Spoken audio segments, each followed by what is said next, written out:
So much for inviting me. You really, really have made my trip. Looking out and seeing 1,000 young people. And thank you, Globes, thank you, Salon, thank you, Stand With Us, my favorite organization. So it's such a pleasure for me to be here. Now let's turn to Iran. The President of the United States said yesterday that he thought the likelihood is in the area of 50-50. And the real answer is that absolutely no one knows what the future holds.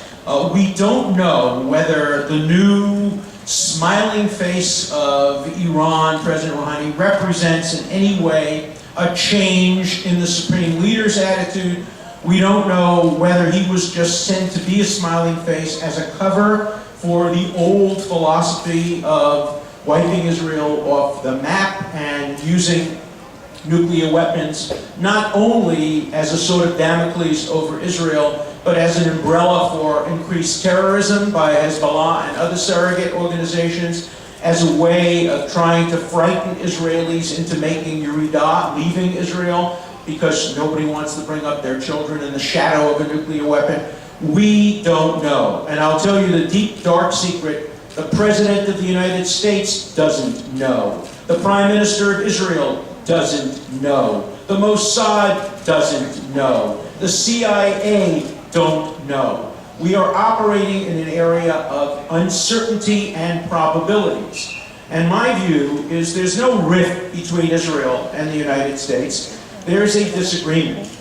The United States has put hope over fear, and understandably so. It's 10,000 miles away. It has the capacity to defend itself against all threats. It can wait until the very last minute to use a military option because of its bunker-busting capabilities. So if you're the United States at that distance, of course you put hope over fear. Israel is a few minutes away by rocket attack. It is the intended target, obviously, and we all know that Israel has understandably placed fear over hope. I don't think there are empirical differences. I don't think the intelligence agencies of the two countries have different assessments of the probabilities. I just think they weigh the probabilities differently. They weigh the risk-benefit situation. I was in the White House all day Thursday, meeting with all the people who are relevant in this discussion. They clearly were trying very hard to persuade me that the deal was a good one. I had written that it was not a good one. I thought that the United States misassessed the risk-benefit ratio. I, by the way, never criticized the intentions of the United States with a good faith. I think they're doing what is they believe to be in the best interest of the United States. I also believe that they are not, in their mind, compromising Israel's security. Their view, and I'll state it as objectively as possible, is that they have given up very little in the area of sanctions. They have given the Iranians between $5, $6, or $7 billion of sanction relief, easily restored, because all the sanctions that they've eliminated are sanctions that the United States can press the trigger on. That is, they don't need the support of China, they don't need the support of France, England, India, Germany. They just can pull back the sanctions themselves. The man who's in charge of sanctions in the United States, David Cohen, is a young man I've known since he's 15 years old. I trust him. He's honorable and honest. He's always told me the direct truth, the emet, and I believe him when he says these are sanctions that can be restored. Now, does that mean he's right? It means he's telling me the truth. Does it mean he's right? I think he's right about the words and wrong about the music.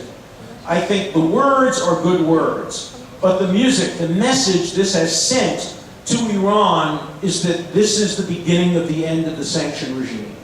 Now, the question is, what did Israel, what did the United States, what did the world get in return?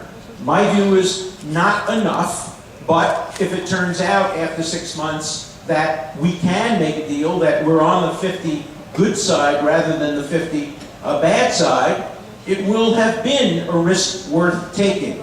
The real question is, what happens if Iran cheats during the 6-month period?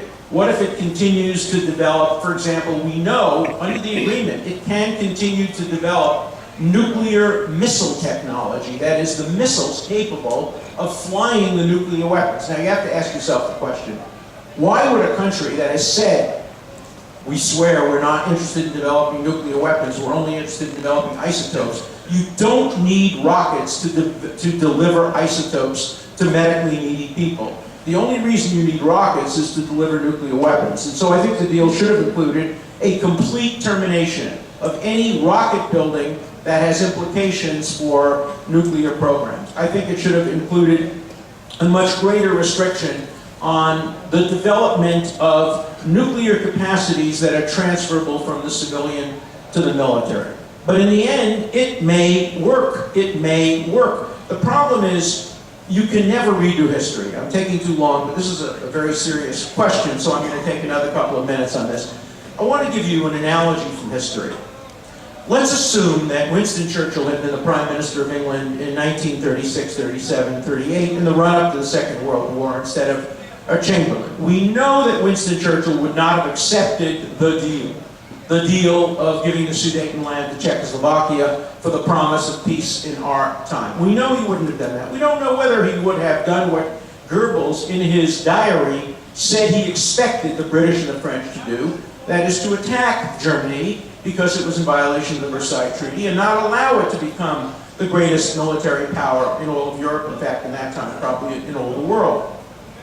What would have happened if Churchill had attacked Germany in 1936 or 1937 or 1938, and in the process had destroyed the entire Nazi Party, killed or imprisoned Hitler, Goebbels, Goering, all of them, and in the process killed 10,000 Germans? He would have gone down in history as one of the greatest brutal villains of the world. 10,000 needless deaths, a preventive war, for what? To prevent what? Some tin-horn dictator who wrote a book named Mein Kampf? Nobody believes he would have actually carried that out. History would have been incredibly cruel to Winston Churchill, because history wouldn't know that he had saved 30, 40, 50 million lives at the cost of 10,000 lives. History is dumb and blind and deaf to the future. It cannot ever predict what is going to happen.